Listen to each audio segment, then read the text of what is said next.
If I can save the life of just one Christian missionary with this atheist video, my life will be complete. And this is not to ridicule John Allen Chow, who was recently killed by natives of the Sentinelese Islands off of India, a remote island whose inhabitants have managed to preserve their way of life for millennia, according to some reports as far back as 60,000 years. When I read that story in the news, I immediately felt sorry for John, because I could relate to how he must have thought, especially considering his age since he was 27 years old when he was killed. I grew up Christian too, and I still remember what it was like to delude myself that God was always watching over me and that he had a very special purpose for me, and that Jesus was not only my Lord and Savior, but my buddy. But I also remember there was another voice in the back of my mind insisting, this sounds like bullshit. And no, that voice was not Satan. It was my innate sense of self-preservation, which everyone has, including animals, and even certain plants that secrete noxious liquids when they sense their leaves are being eaten by insects. And this is just one example of how life actually works, as opposed to the ridiculous, scientifically baseless claims made by Christianity, Islam, Hinduism, Scientology, and just about any religion that has yet to be relegated to the dustbin of mythology. Many religious claims get people needlessly killed.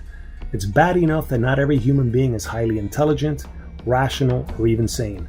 Now add time-honored misinformation to that mix, and sprinkle some delusional sense of destiny on top, and you end up with so much of the wars, genocide, violent crime, poverty, inequality, injustice, etc. that you read in the news every day alongside stories of well-intentioned people trying to do good and putting themselves on the line. And don't get me wrong, I'm all for taking chances with your life by exploring the unknown in the hopes of bettering your life and especially the lives of others. This is how the human species has managed to secure water and food supplies, cure diseases, achieve peace and stability, and even put men on the moon. However, you're not going to accomplish much by imposing demonstrably false beliefs from a book like the Bible, which contains zero scientific information about diseases, let alone bacteria, or anything about the laws of physics, much less a concept like gravity. You can live your entire life without reading the Bible and still have a fulfilling, rewarding life. Just ask most Christians who don't read the Bible, particularly Catholics, like most of my family and friends.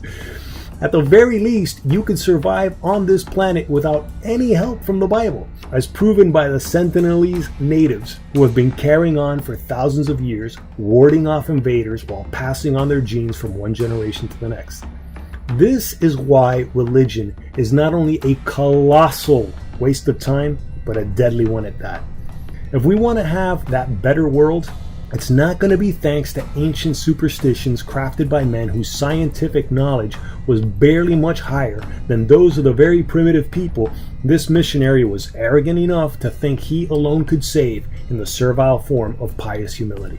After all, it was found in his journals that he found that their souls needed to be saved.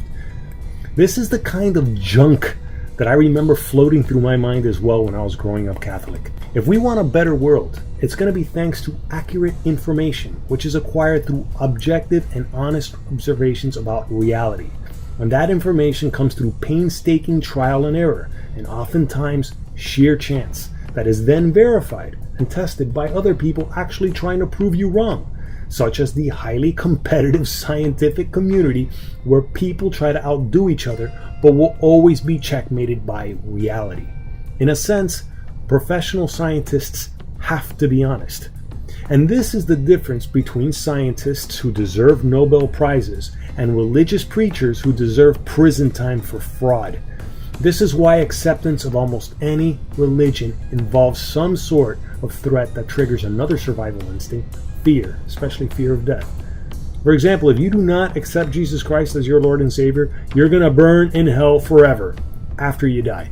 But at least you get to live your life according to modern day Christians, as opposed to not accepting another prophet by the name of Muhammad, where there are plenty of Muslims nowadays who will see to it that you die immediately for not accepting him. But you won't get those threats from scientists or reasonable atheists, and much less this video. I have no intention of threatening people for not agreeing with me, and I don't even want to insult people either. That's not how you win people over, let alone followers to your YouTube channel. Which is why I'm going to end this video on a positive note, especially if you're a religious person who may be under a delusional spell of divine destiny. Take it from someone who's been through those delusions, and even non-religious delusions that I still have to put into perspective every once in a while before wasting my time with them, especially on YouTube. Do yourself a favor and base your life and decisions on accurate, verifiable evidence. This is why it is crucial to distinguish between what is true and what is false, and to especially dispense with the falsehoods before wasting your precious time with this one and only life you will ever know. This is how we not only survive and evolve as a species, but how we thrive to our fullest potential. Thanks for watching.